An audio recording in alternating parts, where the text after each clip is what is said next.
Assalomu alaykum mushuk ishqibozlari. Mana bugun bizga navbatdagi patsientimiz. Laqabi nima? Barsik laqabli erkak mushukchamiz. Bu kishini kastratsiya qilishimiz kerak ekan. Bizga kastratsiya qilish uchun kerak bo'lgan instrumentlar: одноразовый перчатка, dezinfeksiyaga spirt, yod, ukol qilish uchun shprits, bint, paxta, lezviya, britva, apitsenani antimeditin hamda meditin dorilari va bizga ushlaydigan qaychimiz kerak bo'ladi. Meditin bu uxlatish uchun ishlatiladi.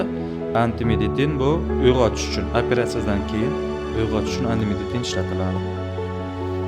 Jarayonni kuzatib borsalaring, hozir bizlar shu mushukni uxlatishdan tortib to kastratsiya qilguncha bo'lgan jarayonlarni video syomka qilib boramiz. Meditin haqida hozir qisqacha aytadigan bo'lsam, meditin apitsenani mahsuloti Rossiyada ishlab chiqarilgan. Bu ishlatilganingdan ukol qilganingizdan keyin 1 gram uriladi. Teri osti venaga yoki podkoja ursa bo'ladi. Agar ehtiyoj bo'lib qolsa, operatsiyaga ulgura olmayotgan bo'lsangiz tugatishga, o'sha vaqt orasida uyg'onayotgan bo'lib qolsa, 10-15 daqiqa ichida yana takror ukol qilishingiz mumkin.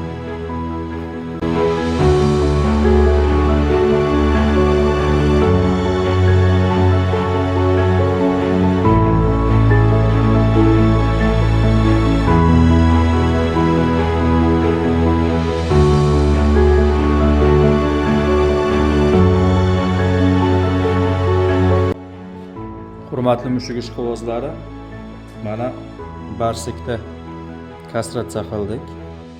Zakonni bo'ldi. Endi bunga meditin ishlatganimizdan keyin uyg'otishimiz kerak.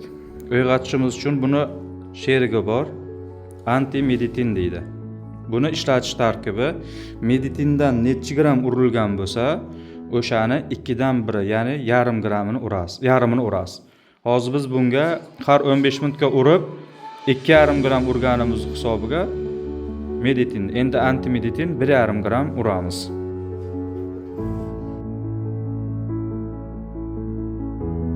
Mana antimeditin urib bo'ldik. Xudo xolasa 15 minutdan keyin asosda o'ziga boshlaydi. Veterinariya xizmatiga qiziq bo'lsa, pastdagi telefon raqamini telefon qilsalaring, xizmatlaringizda bajarishga hozir harakat qilamiz. E'tiborlaringiz uchun rahmat. Mana aka Barsikimiz antimeditin urganimizga 15 minut bo'ldi, asta-asta o'ziga kelib boshladi. 1-2 kun garangsirab beradi. Chota nimalar yetishmayapti deb o'ziga kelib qoladi keyin. Endi bu ko'chaga gulyat qilishlari kamayadi, yo'qoladi. Hamma joyda zina qoldiraman deb peshobga ketmaydi. Agressivniy mushuk bo'lmaydi, aqlli bo'lib yuradi.